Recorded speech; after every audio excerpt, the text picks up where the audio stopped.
You know that moment when you realize you've just made the biggest mistake of your life? Well, mine happened at 3:47 p.m. on a Wednesday afternoon, standing in front of my apartment door with a key that wouldn't work. But I'm getting ahead of myself.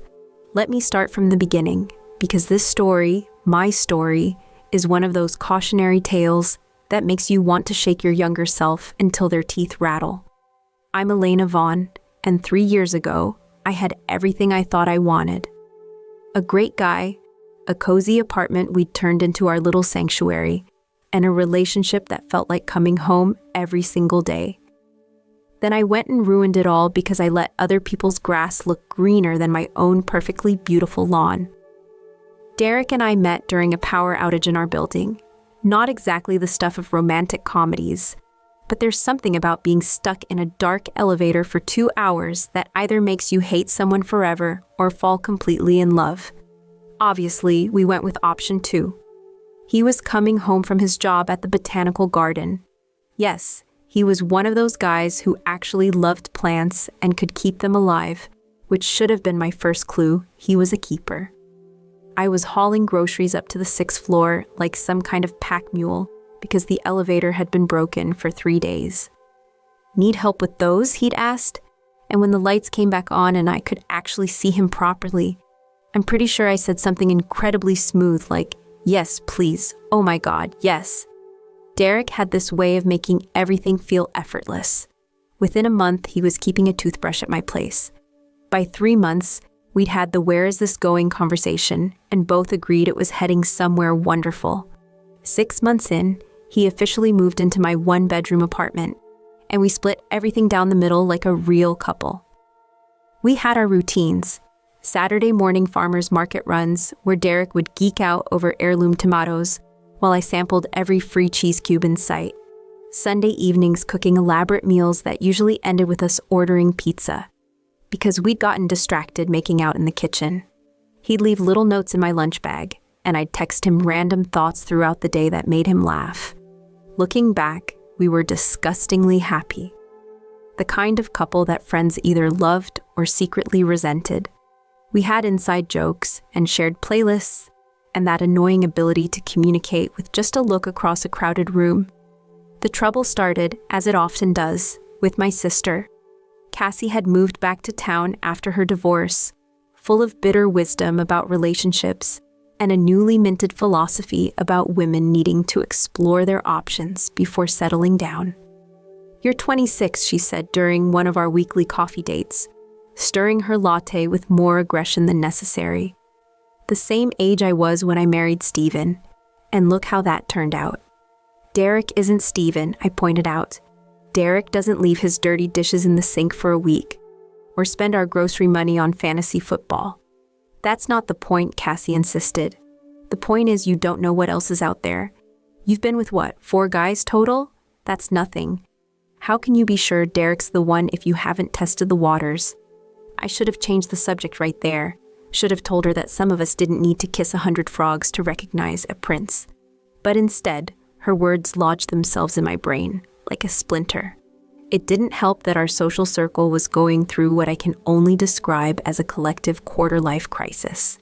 My friend Natalie had started dating a different guy every week, regaling us with stories of wine tastings in Napa and spontaneous weekend trips to Vegas. Jenna was on dating apps, treating them like some kind of competitive sport, constantly showing us profiles of increasingly ridiculous men. "Look at this one," she'd say, shoving her phone in my face. "He owns a vineyard and has a boat." A boat, Elena. Meanwhile, Derek and I were having heated discussions about whether to upgrade to the premium cable package. I started noticing things about Derek that had never bothered me before.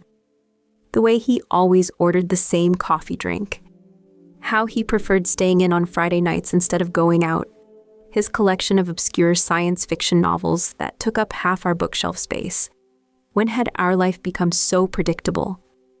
"Don't you ever wonder what it would be like to be with someone completely different?" Cassie asked during another one of our conversations. "Someone who'd challenge you, take you places you've never been?" "Derek challenges me," I said weakly, though I wasn't sure that was true anymore. Reading you articles about plant biology doesn't count as challenging, she laughed. I'm talking about real adventure, passion, the kind of relationship that keeps you guessing. She painted this picture of what my life could look like if I wasn't tied down. Her words, not mine. Late nights at art gallery openings with mysterious strangers. Spontaneous road trips with someone who didn't need to check their work schedule first. The thrill of not knowing where the night would end up. Derek's predictability, which I'd once found comforting, started feeling like a cage. When he suggested we start looking at engagement rings, just to get an idea of what you like, I felt something close to panic. I should have talked to Derek about my feelings. Should have been honest about the doubts creeping in and worked through them together like adults. Instead, I let them fester until they poisoned everything good between us. The breaking point came on a perfectly ordinary Wednesday evening.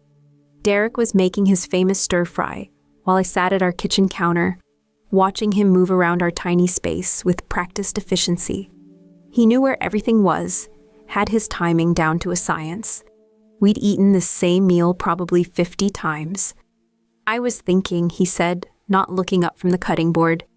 Maybe this weekend we could drive up to see the foliage. There's this trail I've been wanting to check out. Another weekend, another nature walk. Another predictable Derek activity that we'd both enjoy in a quiet, unremarkable way. Actually, I heard myself say, I think we need to talk. He looked up then, a piece of bell pepper still on his knife. That sounds serious. I took a breath that felt too shallow. I've been thinking about us, about our relationship. Derek set down his knife and turned to face me completely. Okay, what about it? I love you, I started, and his face relaxed slightly. But I've been wondering if maybe we moved too fast, if maybe I should experience more before we get too serious. The confusion that crossed his features was almost comical. Experience more of what? Just more. Different people, different relationships. I've only really been with a few guys, and you're the first serious relationship I've had. Sometimes I wonder if I'm missing out on something. Derek was quiet for a long moment, processing. Are you saying you want to break up? No, I said quickly. Not break up exactly, maybe just take a step back. See other people for a while. While still being together, his voice had gotten very careful. Sort of. Like a break, but not permanent. Just so I can be sure about us before we take the next step. I watched Derek's face change as he understood what I was really asking for. You want to date other people, while I wait around for you to decide if I'm good enough. That's not how I meant it, I protested, though it sounded pretty bad when he put it like that. How did you mean it then? I fumbled for words that would make this sound reasonable. I just think it would be healthy for both of us to explore what else is out there. You could see other people too. I don't want to see other people, Derek said flatly. I want to be with you. I thought you wanted the same thing. I do, but you want to test drive some other options first, just in case. The way he said it made me defensive. Why is it wrong to want to be sure? Don't you want me to choose you because I know you're the best fit for me, not just because you're familiar? Derek stared at me like he'd never seen me before. I already know you're the best fit for me, Elena. I don't need to comparison shop to figure that out. We went around in circles for another hour. I tried to explain about feeling like I'd missed out on experiences. He tried to understand why what we had wasn't enough. Neither of us was really listening to the other. So what are you proposing exactly? He finally asked, his voice exhausted. Maybe I could stay with Cassie for a few weeks while we figure this out. We'd still talk, still see each other, but we'd be free to explore. And then what? You come back when you've gotten it out of your system. When he said it like that, it sounded terrible. But in my head, it had made perfect sense. Then we'd both know for sure that we want to be together. Derek ran his hands through his hair. I can't believe this conversation is actually happening. It doesn't have to be a big deal, I said, grasping at straws. People take breaks all the time. People who are having problems take breaks, Derek corrected. I didn't know we were having problems. That stung because he was right. We weren't fighting. We weren't incompatible. We were just comfortable. And apparently, I decided that was a bad thing. "I need some air," Derek said suddenly, grabbing his jacket. "I'm going for a walk." "Derek, wait." But he was already gone, leaving me alone in our kitchen with half-chopped vegetables and the growing realization that I might have just made a huge mistake. Derek came back 3 hours later, and I could tell by his face that the walk hadn't changed his mind. "I've been thinking about what you said," he started, and hope fluttered in my chest. Maybe he understood now. Maybe we could make this work. "If you want to explore other options, you should do that," he continued. And my hope crashed. "But not while living here with me." "What do you mean?" "I mean, if you want to be single, then be single completely. Don't ask me to be your safety net while you figure out if someone better is out there." I hadn't expected this. In my fantasy version of this conversation, Derek would be hurt but understanding. We'd set some ground rules, maybe check in with each other every few days. I'd have my freedom and my security blanket. "So you want me to move out?" "I want you to make a choice," Derek said, his voice steady but sad. "Either you want to be with me or you don't. There's no middle ground here." "That's not fair. You're making this into an ultimatum." "You made it an ultimatum when you told me I wasn't enough anymore."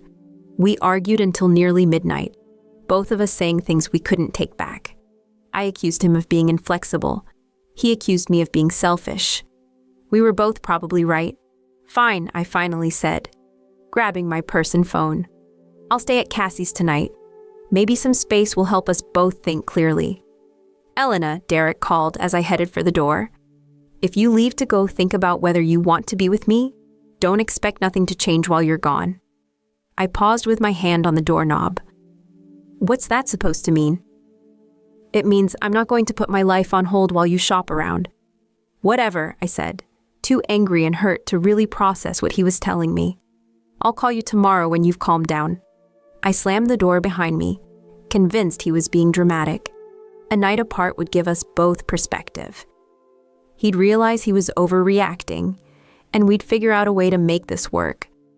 I had no idea I'd just walked out of our apartment for the last time. Cassie's couch was about as comfortable as sleeping on a pile of books, but I figured it was temporary. A few days, maybe a week, and Derek would come around. "So how long are you planning to crash here?" Cassie asked on my second morning, stepping over my makeshift bed to get to her coffee maker. "Just until Derek and I work things out," I said, scrolling through my phone. No messages from him, which was starting to worry me. "But you guys are basically broken up now, right?" Cassie pressed. "Shouldn't you be looking for your own place?" I looked up from my phone. "We're not broken up, we're taking a break." Cassie gave me a look that clearly said she thought I was delusional. By day 3, I was getting antsy. Derek still hadn't called or texted, which wasn't like him at all. Even when we'd had fights before, he always reached out first. "I'm going to swing by the apartment," I told Cassie. "Pick up some more clothes and talk to Derek." "Are you sure that's a good idea? Maybe give him more space." But I missed him. I missed our little rituals, our inside jokes, the way he made coffee exactly how I liked it without asking. Maybe this break thing was a stupid idea. Maybe I'd gotten caught up in Cassie's bitterness about her own failed marriage. I took the bus to our building, rehearsing what I'd say. I'd been having second thoughts. I'd realized what we had was special. Could we please just forget this whole thing happened? But when I put my key in the lock, it didn't work. I tried again, thinking maybe I was doing something wrong. Still nothing. The key that had worked for over a year suddenly didn't fit. Panic started rising in my chest. I knocked on the door. "Derek, are you home?" Mrs. Patterson from across the hall poked her head out. "Oh, honey, he left for work an hour ago." "My key isn't working," I said, trying to keep my voice steady. She gave me a sympathetic look. "I saw the locksmith yesterday afternoon. Figured you two had decided to upgrade the security." My mouth went dry. "Locksmith." She nodded. "Nice young man. Was here for about an hour." I slumped against the door that used to be mine, trying to process what was happening. Derek had changed the locks. He'd actually locked me out. I called him immediately. It went straight to voicemail. I called again. Same thing. On the third try, he picked up. "What do you want, Elena?" His voice was cold in a way I'd never heard before. "My key doesn't work," I said, trying to sound calm. "Did you change the locks?" "Yes, just yes. No explanation, no apology." "Derek, that's crazy. You can't just lock me out of our apartment." "It's not our apartment anymore," he said matter-of-factly. "I'm taking over the lease. I've already talked to the landlord." "You can't do that. My name is on the lease too." "Not anymore. I paid the fee to have it removed." I felt like I'd been slapped. "Where am I supposed to live? All my stuff is in there." "You should have thought about that before you decided you needed to explore other options," Derek said. And there was so much hurt in his voice that it made my chest ache. "You wanted freedom, Elena. Congratulations, you got it." The line went dead. I sat in that hallway for 20 minutes, staring at the door that used to be my home, trying to understand how everything had fallen apart so quickly. My phone buzzed with a text from Cassie. "How's it going?" I typed back. "He changed the locks." Her response came immediately. "Holy shit, what are you going to do?" Good question. What was I going to do? The next few days were a blur of panic and logistics. Finding a new place to live on short notice with my limited budget turned out to be nearly impossible. I ended up in a studio apartment that cost more than my half of the rent at the old place and was roughly the size of our former bedroom. Derek was true to his word about my belongings. I found 3 boxes waiting with the building superintendent, packed with clinical efficiency. My clothes, my books, my random collection of coffee mugs. Nothing missing, but nothing extra either. No note, no explanation, just my life reduced to cardboard boxes. The worst part was realizing how little of our shared space had actually been mine. All the furniture we'd bought together stayed with Derek. The kitchen gadgets, the cozy throw blankets, the framed photos of us looking ridiculously happy. All of it remained in the apartment that was no longer mine. I tried calling him again, still straight to voicemail. I sent texts that went unanswered. I even considered showing up at the botanical garden where he worked. But some last shred of dignity stopped me. 2 weeks into my new life as a reluctantly single person, I ran into Derek's coworker Marcus at the grocery store. We'd met a few times at work happy hours, and he'd always been friendly. "Elena, hey, how are you?" he said. Then his face changed as he remembered. "Oh, sorry, I heard about. Are you doing okay?" "I'm fine," I lied. "How's Derek?" Marcus looked uncomfortable. He seems to be doing well, actually. Threw himself into this pottery class he's been wanting to take, and I think he might be seeing someone new." The bag of frozen peas I'd been holding slipped from my hand and hit the floor with a thud. "Someone new?" My voice came out higher than intended. "Yeah, this woman from his class. Lauren, I think? They've been out a few times." Marcus clearly regretted saying anything. "But maybe I'm wrong. You know how office gossip is."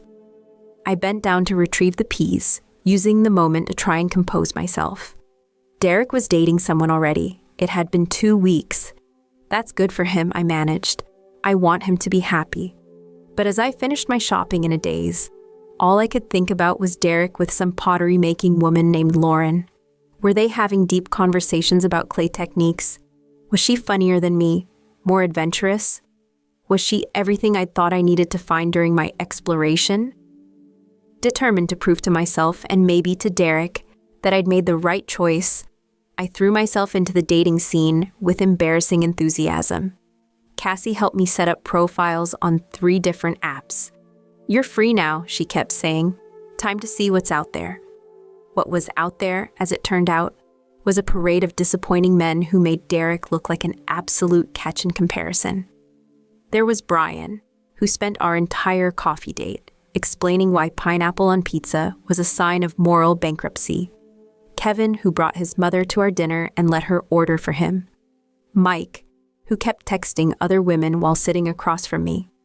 "Maybe your standards are too high," Cassie suggested after I came home from a particularly awful date with a guy who'd tried to split the check down to individual appetizers.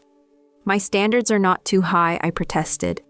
"I just want someone who's interesting and funny and doesn't chew with his mouth open." Like Derek, Cassie said pointedly.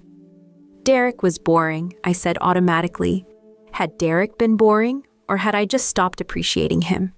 He'd always been interested in my day, my thoughts, my random observations about strangers on the street. He'd introduced me to hiking trails I never would have found on my own. He'd patiently taught me to appreciate craft beer and hadn't made fun of me when I still preferred wine. Meanwhile, the guys I was meeting couldn't sustain a conversation longer than 10 minutes without checking their phones. 3 months after walking out of Derek's life, I saw them together. I was at the farmer's market, our farmer's market, the one Derek and I had gone to every Saturday, buying overpriced organic apples, when I spotted his familiar figure near the flower stands. He looked good, tan from spending time outdoors, his hair a little longer than he used to wear it. He was laughing at something, and when I followed his gaze, I saw her. Lauren was everything I wasn't. Tall where I was average height, blonde where I was brunette. Outdoorsy in an effortless way that made my gym membership seem like a waste of money. She was examining a bunch of sunflowers with the kind of focused attention Derek used to bring to everything that interested him. I watched from behind a pyramid of squash as Derek said something that made her laugh. Really laugh, throwing her head back in delight. When was the last time I'd laughed like that with him? When was the last time I'd paid attention to anything he said with that kind of genuine interest? Derek picked up the sunflowers Lauren had been examining and handed them to her with a small smile. Such a simple gesture, but I remembered when he used to do things like that for me. Before I'd started finding his thoughtfulness ordinary instead of sweet. They walked away together, Derek's hand resting lightly on Lauren's back, and I stood there clutching my bag of expensive apples, watching the life I'd given up disappear into the crowd. I might have been able to handle the farmer's market sighting if it had ended there. But 3 weeks later, scrolling mindlessly through social media, I saw the photo that shattered whatever was left of my hope. Derek and Lauren, somewhere tropical and beautiful. Her left hand prominently displayed with a simple, elegant engagement ring. The caption read, "She said yes. Can't wait to start this adventure together." Engaged soon to be Mrs. Luckiest Man in World, I stared at the photo until my eyes burned. They looked radiantly happy in that way that's impossible to fake. Derek's smile was bigger than I'd seen in months before our breakup. Lauren was glowing with the kind of joy I recognized because I'd felt it once, in those early days with Derek, when everything felt possible. 6 months. He'd known Lauren for 6 months and was ready to marry her. It had taken us over a year to move in together. The comments on the photo were a mix of congratulations and heart emojis. I recognized names of Derek's friends and coworkers, people who'd been part of our social circle when we were together, people who apparently thought Lauren was perfect for him.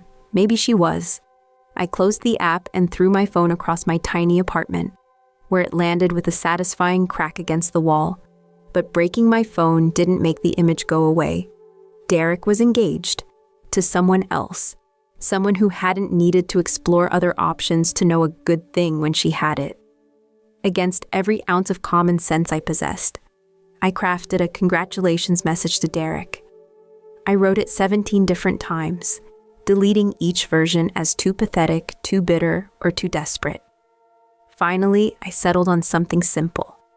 Saw your news. Congratulations. She seems lovely, and you look happy. I hit send before I could change my mind.